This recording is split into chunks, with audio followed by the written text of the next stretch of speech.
ரசம் வைக்கிறத பற்றி இப்போ பார்ப்போங்க.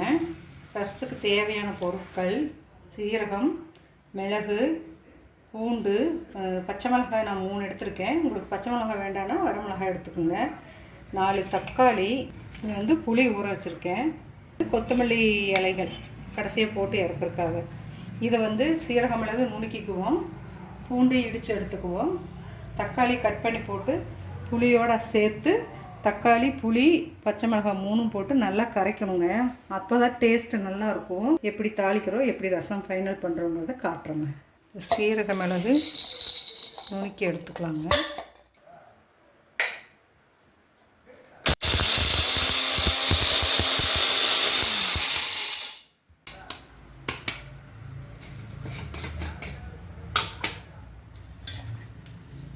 சீரக மிளகு நுணுக்கி வச்சுங்க.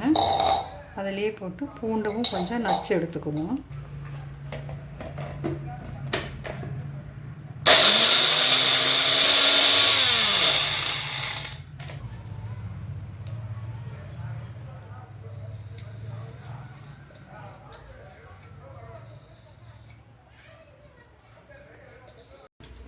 எடுத்து வச்சுருந்த தக்காளி, புளி, பச்சை மிளகாய் 3ஐயும் இப்படி கையிலேயே நல்லா பிசைஞ்சு கரைச்சிக்கணுங்க. நுணுக்கி வச்ச சீரக மிளகு கூட ஒரு வரமிளகாய் காரத்துக்கேற்ப போட்டுக்கலாங்க. கொஞ்சம் ரசப்பொடி, வீட்டில் அரைச்சி வச்சாலும் சரி, ரெடிமேடாக வாங்கினதாக இருந்தாலும் சரி, கொஞ்சம் ரசப்பொடி சேர்த்துக்குவோம். பெருங்காயத்தூள் கொஞ்சம் ஆட் பண்ணிக்கிறோம். அடுப்பில் பாத்திரத்தை வச்சு காஞ்சதும் ஆயில் விட்டுக்கலாம்.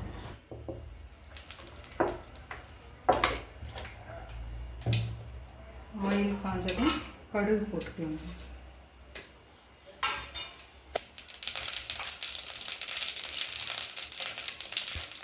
கடுகு பொரிஞ்சதும் இந்த நுணுக்கி வச்ச பூண்டு, வரமிளகாய் அது 1 நிமிஷம் வதங்கட்டும். போட்டு நுணுக்கி வச்ச சீரகப்பொடி மற்றும் இந்த ரசத்தை ஆட் பண்ணிக்குவோம். அதிலே கொஞ்சம் கருவேப்பிலை சேர்த்துக்குவோம். மஞ்சத்தூள் போட்டுக்குவோம். தேவையான மஞ்சத்தூள் போட்டுக்கோங்க. வதங்கினதும் நம்ம கரைச்சி ரெடி பண்ணி வச்சுருக்கிற இந்த தக்காளி, புளி, பச்சை மிளகாய் எல்லாம் கரைச்சி வச்சுருக்குறோம் இல்லைங்களா, அதை இது கூட ஆட் பண்ணிக்கலாம்.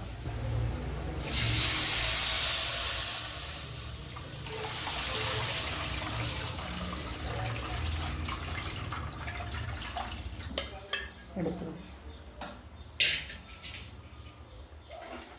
இப்போ கலந்து விட்டு தேவையான அளவு தண்ணி ஊற்றிக்கலாம். உப்பு சேர்த்துக்கலாங்க.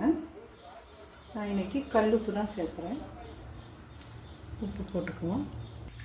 நுரை கட்டி வந்த உடனே கொத்தமல்லி கீரை போட்டு இறக்கிடலாம். இவ்வளோதாங்க ரசம். இந்த ஸ்டேஜில் மல்லி இலை போட்டுட்டு இறக்கிடலாங்க. ரசம் ரெடி ஆயிடுச்சு. கொதி வர வேண்டிய அவசியம் இல்லை. 2 டைம் நம்ம கலரி விட்டுட்டோம்.